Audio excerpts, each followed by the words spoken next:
Hello and welcome to another Mr. Carter Science Special. If you've enjoyed these videos, don't forget to like and subscribe to the channel. In this video, we're going to be looking at a range of ways that plants defend themselves from attack from herbivores and from pathogens. As always, keep your eyes open for the learning outcomes as you go through so you can follow along with your syllabus. So firstly, let's look at how plants defend themselves against pathogenic microorganisms. These could be fungi that cause blights or black spots. They could be bacteria causing crown galls, or indeed they could be viruses, for example the tobacco mosaic virus. So plants firstly have a range of physical barriers. The first physical barrier that they have is the waxy cuticle on the surface of the leaves, and this acts as a barrier preventing the pathogens from entering the leaf. The only way pathogens can therefore enter a leaf is through the stomata, these little holes between the guard cells on the underside of a leaf. Bark on trees and layers of dead cells on the outside of stems also form a protective barrier that prevent the entry of pathogens. In autumn, leaf fall from deciduous trees also helps to prevent entry of the pathogens, as any pathogens that are already in the leaves are therefore lost when the leaves fall from the branches in autumn. At a cellular level, the cellulose cell wall helps to resist invasion by microbes. However, aphids can pierce this cell wall, and this is why they are so damaging, because they can create a way for pathogens to enter the plant. As well as physical barriers, plants also have a number of chemical barriers that can help defend themselves from disease. Many plants will produce antibacterial chemicals, and these provide protection against pathogens. Scientists are increasingly investigating the use of plant antibacterial chemicals as a replacement for antibiotics, which bacteria are increasingly becoming resistant to. A couple of examples are mint and witch hazel, which are often used as mild antiseptics in the cosmetics industry. Compounds from plants including pines, cypress, euphorbias have also shown promising antibiotic properties. Plants don't just have to defend themselves against pathogens.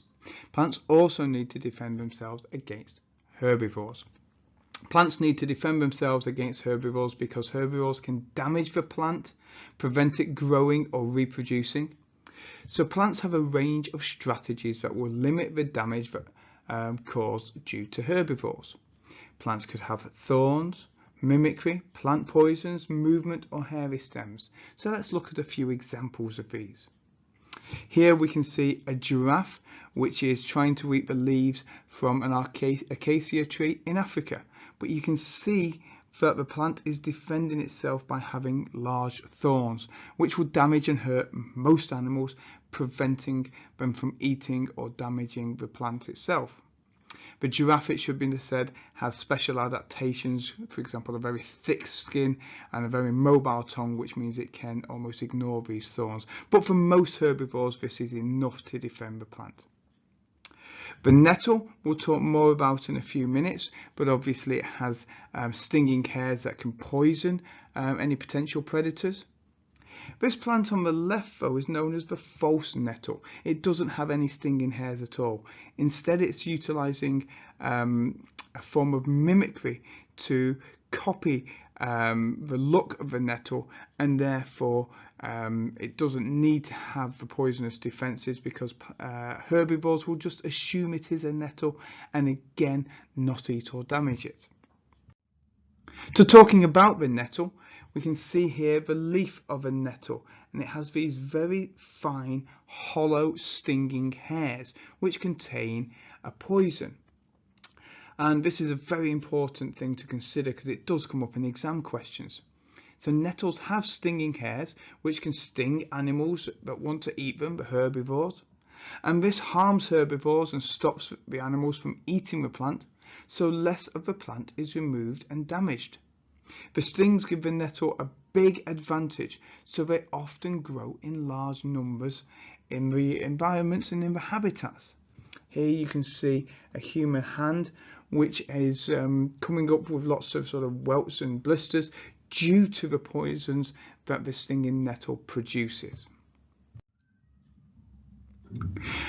There are many other plants that have poisons in them.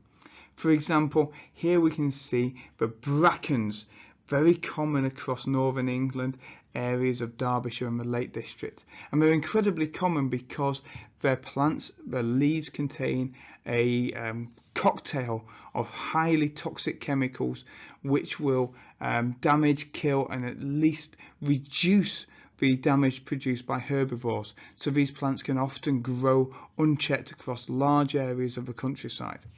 Another example of a plant containing a poison is the foxglove plant with these very beautiful flowers, and it contains the poison digitoxin, which will actually slow or stop the heartbeat depending on the dose that you take.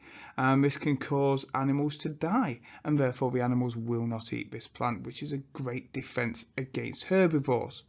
Interestingly, the digitoxin is also a widely used chemical in medicine, as it does slow the heartbeat and can be used to treat patients with heart disease.